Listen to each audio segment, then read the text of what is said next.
सुरक्षित भारत, डिजिटल भारत बनाए। साइबर सुरक्षा है, सुरक्षित भारत, डिजिटल भारत बनाए। साइबर जागरूकता, सतर्क रहें, सुरक्षित रहें। एपिसोड 5, शिकायत निवारण पोर्टल मॉड्यूल। नमस्कार, आप सुन रहे हैं हमारी विशेष कार्यक्रम श्रृंखला साइबर जागरूकता, सतर्क रहें, सुरक्षित रहें। मैं हूं कविता शर्मा। दोस्तों, अक्सर साइबर फ्रॉड के बाद हमारे खाते जो हैं वो होल्ड हो जाते हैं। कई बार साइबर ठगों की वजह से, कई बार किसी और वजह से। हमें समझ नहीं आता कि अपने होल्ड हुए खातों को रिस्टोर कैसे करवाया जाए। तो आज का हमारा विषय है समस्या समाधान निवारण मॉड्यूल और राशि को वापसी पाने तक का जो एक तरीका है वो क्या है। आज इन्हीं बातों पर जानकारी देने के लिए हमारे साथ मौजूद रहेंगे I4C गृह मंत्रालय में उप निदेशक के पद पर कार्यरत अखिलेश गौड़ जी। अखिलेश जी, आपका स्वागत है कार्यक्रम में। तो दोस्तों, अक्सर साइबर फ्रॉड के बाद हमारे मन में ये सवाल आता है कि हमारे पैसे तो चले गए, लेकिन क्या वो पैसे हमें किस शिकायत करने पर, कहाँ जाने पर, किससे मदद मांगने पर वापस मिलेंगे? ये सबसे बड़ा सवाल हमारे मन में रह जाता है। शिकायत कहाँ करें, किसके पास जाएं? तो आज के इस प्रोग्राम में आपको यही सारी जानकारी मिलेगी, क्योंकि गृह मंत्रालय ने अपने 2 नए पोर्टल जो हैं वो लॉन्च किए हैं, जो सिर्फ आपके लिए ही हैं। आज इसी विषय पर जानकारी होगी। हमारे साथ हैं अखिलेश गौड़ जी। इनसे हम जानेंगे कि आखिर ये जो गृह मंत्रालय ने 2 नए पोर्टल लॉन्च किए हैं ये क्या है, इसके बारे में बताइए। जी, तो देखिए, गृह मंत्रालय ने जनवरी में एक स्टैंडर्ड ऑपरेटिंग प्रोसीजर बनाया और उसके तहत 2 मैकेनिज्म्स को डिफाइन किया। एक था कि जब किसी व्यक्ति के अकाउंट्स फ्रीज हो जाते हैं, या फिर कभी किसी अमाउंट में होल्ड लग जाता है, या फिर कभी अकाउंट्स का डिजिटल बैंकिंग सर्विसेज का सस्पेंशन हो जाता है, तो उस केस में व्यक्ति क्या करें। तो उनको एक रिलीफ मिला जाए, उसके लिए एक ग्रीवांस रिड्रेसल मैकेनिज्म को डिफाइन किया गया उस एसओपी में। एंड उस मैकेनिज्म को ट्रेस करते हुए एक पोर्टल डिफाइन किया गया जिसका नाम है ग्रीवांस रिड्रेसल मॉड्यूल। ऐसे ही अभी तक आप देखेंगे कि जो साइबर क्राइम्स में एक्शन होता है एंड एक्शन होने के बाद पैसे बचाए जाते हैं लोगों के फाइनेंशियल फ्रॉड्स में, तो अब उन पैसों को बचा तो लेते हैं, रिफंड्स के लिए थोड़ा सा प्रोसेस कॉम्प्लेक्स है, लंबा है, कोर्ट के थ्रू जाना पड़ता है। उसको आसान बनाने के लिए प्लस एक सेंट्रलाइज सिस्टम बनाने के लिए हमने एक पोर्टल बना दिया, और वो पोर्टल का पूरा जो आप कह सकते हैं एक्सप्लेनेशन है वो एसओपी में है, and that is called money restoration module. तो ये 2 बहुत ही इंपॉर्टेंट पार्ट हैं एसओपी के, जिसके बारे में हम लोग चर्चा करें। ज्यादातर लोगों के साथ समस्या यही होती है कि पैसा तो चला गया, और आपने जैसा बोला ये बहुत एक नई चीज है, क्योंकि लोगों को पता ही नहीं है फिर पैसा रुक गया तो ले कहाँ से। तो ये जो ग्रीवांस आपने बताया, शिकायत जो है वो ग्रीवांस कहाँ पे करें, फिर कैसे इसका आगे प्रोसीजर होता है? जी, तो अगर किसी व्यक्ति के, जैसे मैंने बताया, अगर खाते में फ्रीज लग जाए या फिर पैसा होल्ड हो जाए, तो सबसे पहले उनको अपनी बैंक ब्रांच में जाना है। बैंक ब्रांच में वो जाएंगे और बैंक ब्रांच में जाकर के वो जो ब्रांच में हेल्प डेस्क होगी उनको बताएंगे कि उनके अकाउंट पे एक एक्शन हुआ है। हेल्प डेस्क उनके एप्लीकेशन को एक्सेप्ट करेंगे। एक्सेप्ट करने के बाद उनके पास 7 दिन का समय है। उस समय के अंतर्गत उसमें एक एनहेंस ड्यू डिलिजेंस करेंगे।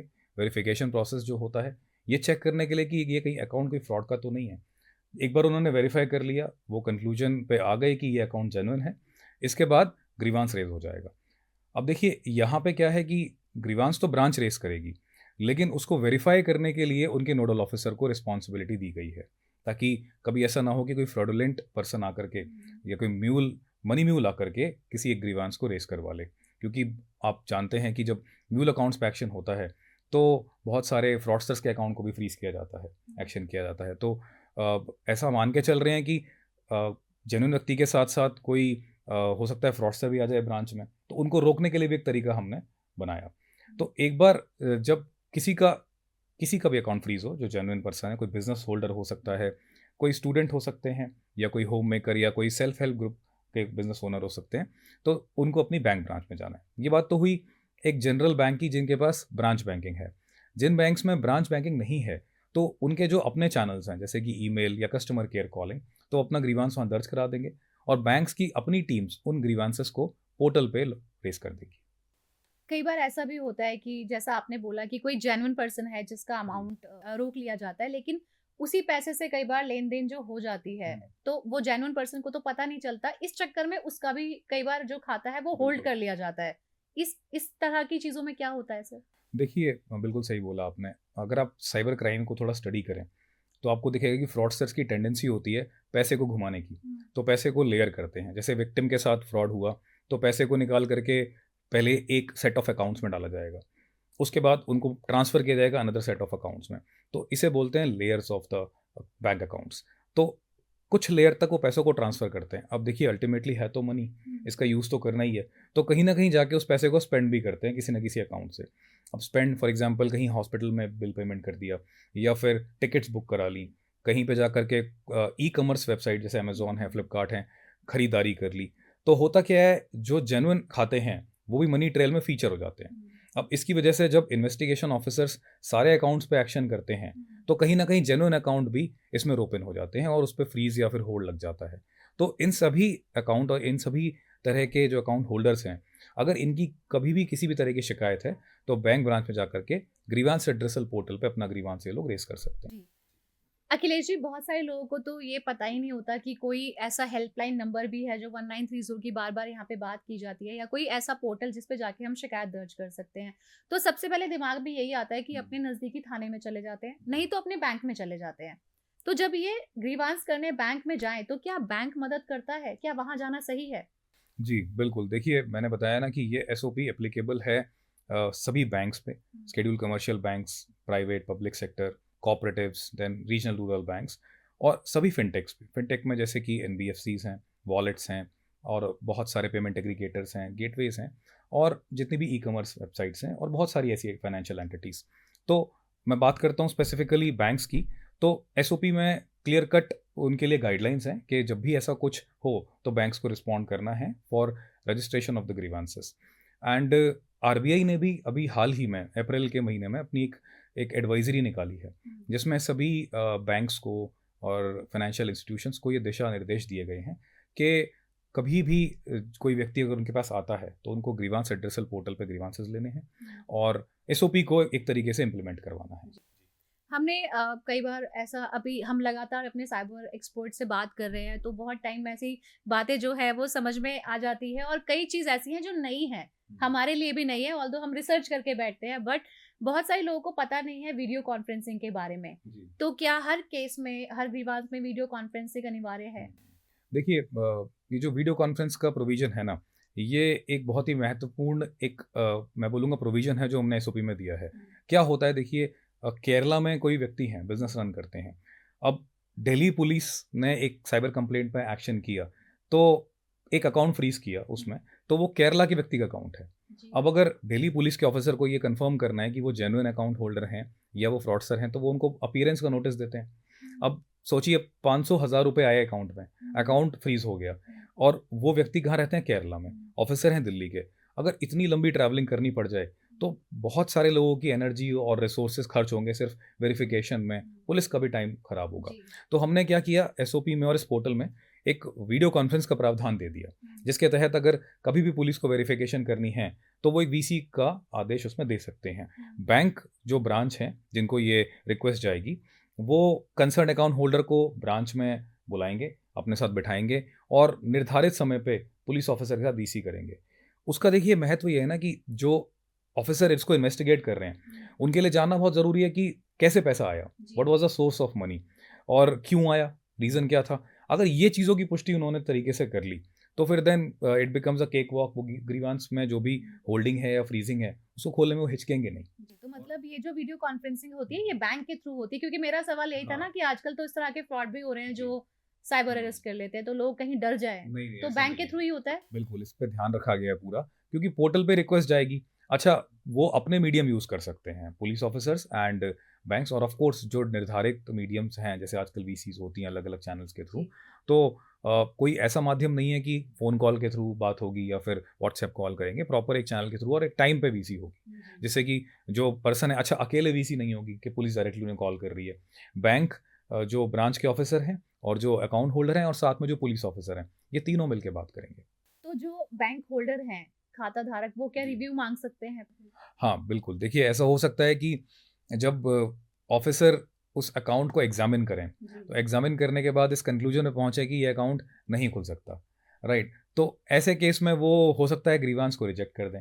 अब जब वो रिजेक्ट करेंगे तो वो एक मैसेज जाएगा अकाउंट होल्डर को कि आपका जो ग्रीवांस है या आपकी जो शिकायत है उस पर इन्वेस्टिगेशन ऑफिसर ने रिजेक्ट कर दिया है। लेकिन मैं बताना चाहता हूँ हमने इसीलिए एक अपील का मैकेनिज्म दिया है और एक 3 टायर्ड सिस्टम बनाया है कि इसके बाद जो अकाउंट होल्डर हैं वो वापस अपनी बैंक ब्रांच में विजिट करेंगे और विजिट करके ग्रीवांस को एस्केलेट करा सकते हैं डिस्ट्रिक्ट ग्रीवांस एड्रेसल ऑफिसर को, जो कि पुलिस के लेवल पे एक डीवाईएसपी, एडिशनल एसपी या एसपी लेवल के ऑफिसर होते हैं। और फिर उनके पास वो ग्रीवांस पहुंच जाएगा एंड दे कैन एग्जामिन।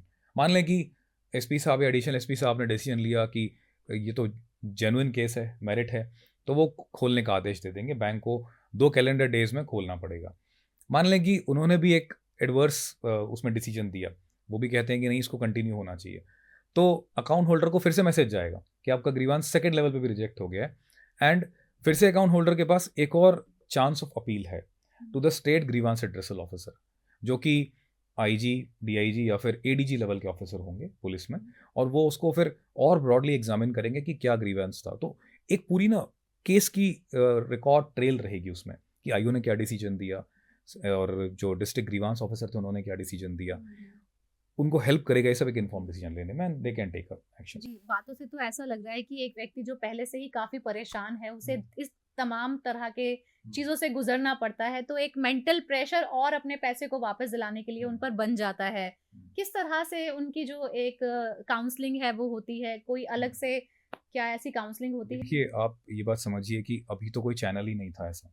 अभी तक अगर किसी का खाता फ्रीज हो गया, मैंने आपको एग्जांपल दिया, मैं एक और एग्जांपल देता हूँ। एक व्यक्ति हैं जो रहते हैं लखनऊ में, और अगर एक्शन किया तमिलनाडु पुलिस ने और उनका नोटिस दिया पहले और खाता फ्रीज कर दिया, और मान लें कि उनकी छोटी सी दुकान है, कपड़े का व्यापार है, पैसे देने पड़ते हैं, कपड़ा लेना पड़ता है। अब जब खाता ही उनका फ्रीज हो गया तो वो तो कल से व्यापार कर ही नहीं पाएंगे, वो कहाँ जाएंगे तमिलनाडु, उनको तो पता भी नहीं है। अच्छा, उसके बाद लैंग्वेज बैरियर भी रहेगा। तो उन सब चीज़ों पे एटलीस्ट हमने ओवरऑल एक काबू पाने के लिए कि ईजीली उनको फैसिलिटेट कर पाएँ, उनको कुछ नहीं करना, लखनऊ की ही जिस बैंक ब्रांच में उनका खाता है जाना है, अपना ग्रीवांस रेस कर देना है। मैं मानता हूँ कि एक समय है, समय की सीमा है जिस पे सभी को कार्य करने के लिए बताया गया है एसओपी में, और उसके तहत सबको काम करना है। लेकिन आप विश्वास रखें कि इस पूरे सिस्टम को गृह मंत्रालय मॉनिटर कर रहा है, सारे राज्यों की यूटीज़ की पुलिस मॉनिटर कर रही है, बैंक्स अपने लेवल पर मॉनिटर कर रहे हैं, और आईओज हों या डिस्ट्रिक्ट ग्रीवांस ऑफिसर हों या फिर स्टेट ग्रीवांस ऑफिसर हों, सबको टाइम बाउंड एक्शन दिया हुआ है।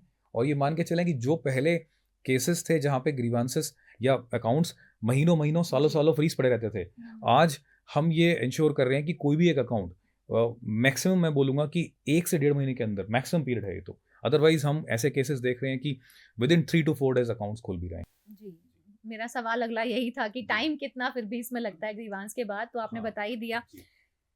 सर, यहाँ पे पीड़ित की अब बात करें तो पहली बार उसे कब पता चलता है कि उसका पैसा जो है वो वापस मिल सकता है? अच्छा, देखिए, जब कोई किसी के साथ साइबर क्राइम होता है तो वो 1930 पे डायल करते हैं या फिर वो cybercrime.gov.in पे आके कंप्लेंट करते हैं। जैसे ही वो ये कंप्लेंट कर देते हैं तो एक financial fraud kill chain start हो जाती है और पूरा सिस्टम काम करने लगता है। जितने बैंक्स हैं जो उस कंप्लेंट में कहीं ना कहीं जिनमें पैसा गया होगा, तो वो एक्शन शुरू कर देते हैं। इसके करते बहुत सारे पैसे बचते हैं उस वाले कंप्लेंट में, और जो विक्टिम है उनको एक मैसेज आता है कि आपके 100 एंड 100 पैसे बच गए हैं। तो देखिए, जब विक्टिम को मैसेज आएगा ना तो उसका ट्रिगर बैंक को भी चले जाता है। अब बैंक के ऊपर है कि बैंक को कंफर्म करना है, क्योंकि उन्होंने होल्ड किया है पैसे को, क्या वो पैसा वापस हो सकता है या नहीं हो सकता, ये बैंक को बताना है। तो बैंक ड्यूटी बाउंड है, पोर्टल पे आकर के वो बताएंगे। जैसे ही वो कंफर्म करेंगे विक्टिम को कि आपके 3 खातों में ये 3-3 हज़ार रुपए थे, लेट्स से आपके बच गए हैं, और रिफंड भी कर सकते हैं, तो वो मैसेज विक्टिम को तुरंत आएगा।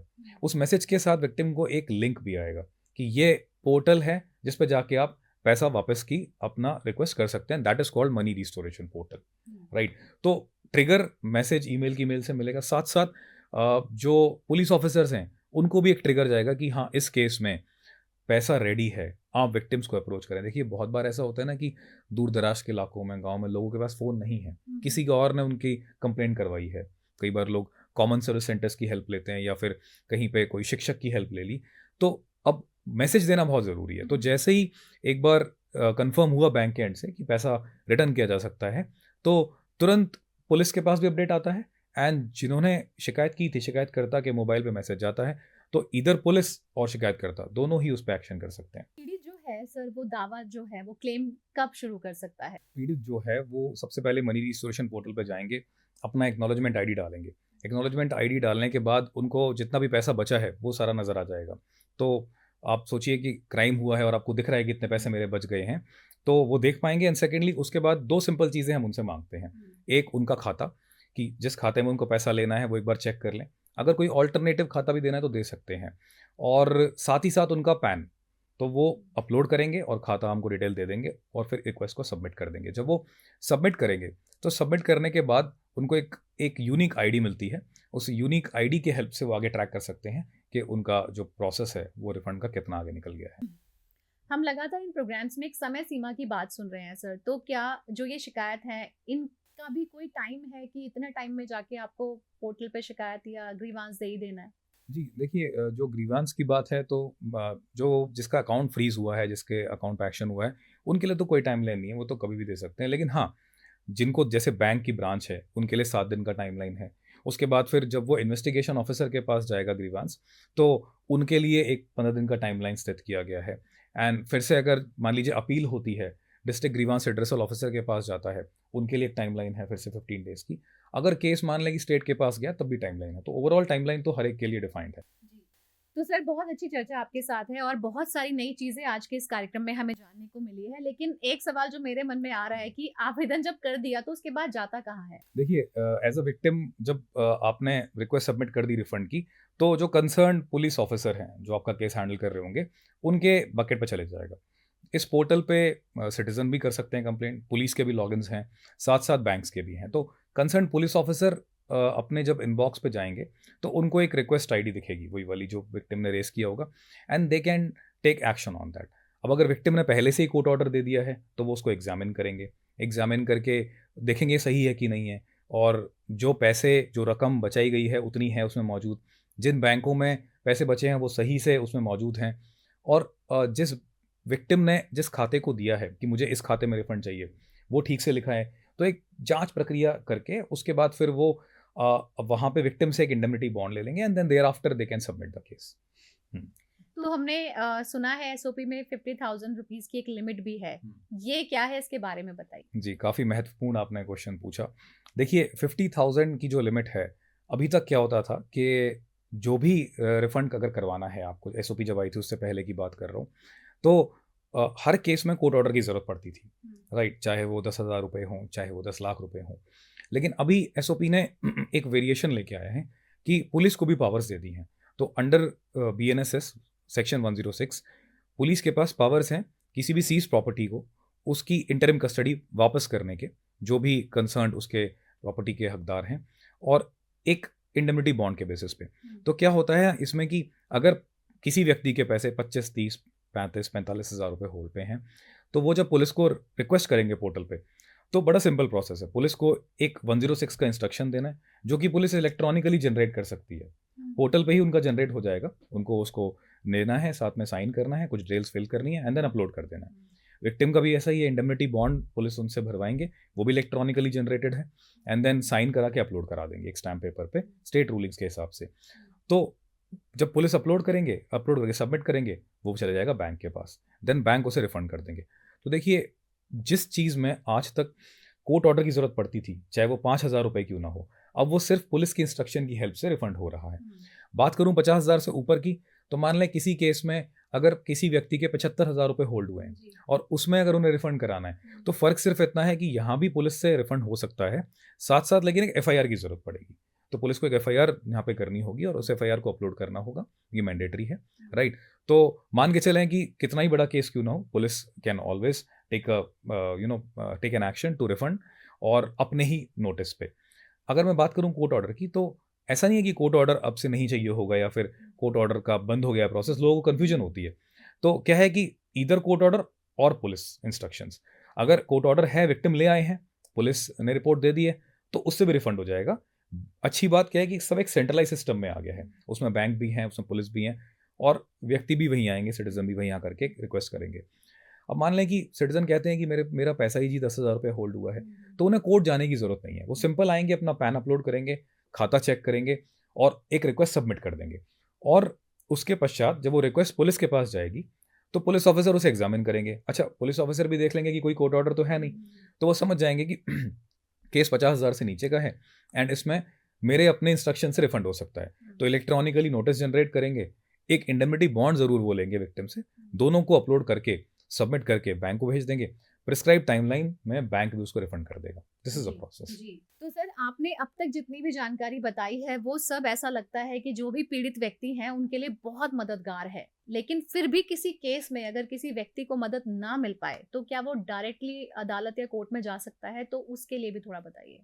जी बिल्कुल, अगर किसी भी चैनल से किसी व्यक्ति की शिकायत पे कोई एक्शन नहीं होता और उनको रिलीफ नहीं मिलता, मान लीजिए एक्शन हुआ आईओ ने या फिर डिस्ट्रिक्ट ग्रीवांस ऑफिसर ने या स्टेट ग्रीवांस ऑफिसर ने ये व्यू लिया कि खाते पे होल्ड कंटिन्यू रखिए या फिर फ्रीज कंटिन्यू रखिए, तो हमेशा अदालत के दरवाजे तो खुले हैं उनके लिए।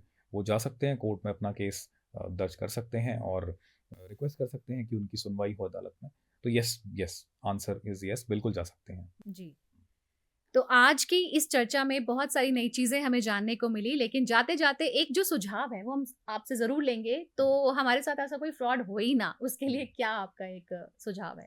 एक साइबर हाइजीन में कहते हैं ना कि सतर्क रहें, सुरक्षित रहें। और जो हमारे माननीय प्रधानमंत्री जी हैं उन्होंने भी कहा है कि कभी देखिए कोई अगर मैनिपुलेशन हो या फिर कोई आपको ट्राई करे, कोई पुलिस एजेंसी बन के धमकाने का या फिर कोई लालच दे किसी चीज़ का, तो प्रधानमंत्री जी ने कहा है कि रुको, सोचो एंड एक्शन लो, stop, think and take action. तो आप कभी भी अगर ये चीज़ अपनाएंगे ना, तो किसी भी तरह का फ्रॉड क्यों ना हो रहा आपके साथ, आप सतर्क हो जाएंगे। तो सर आज आप हमारे स्टूडियो में आए, आपने हमें इतनी अच्छी बातें बताई और साइबर फ्रॉड से सुरक्षित रहने के तरीके भी बताए। आपका बहुत बहुत धन्यवाद। Thank you.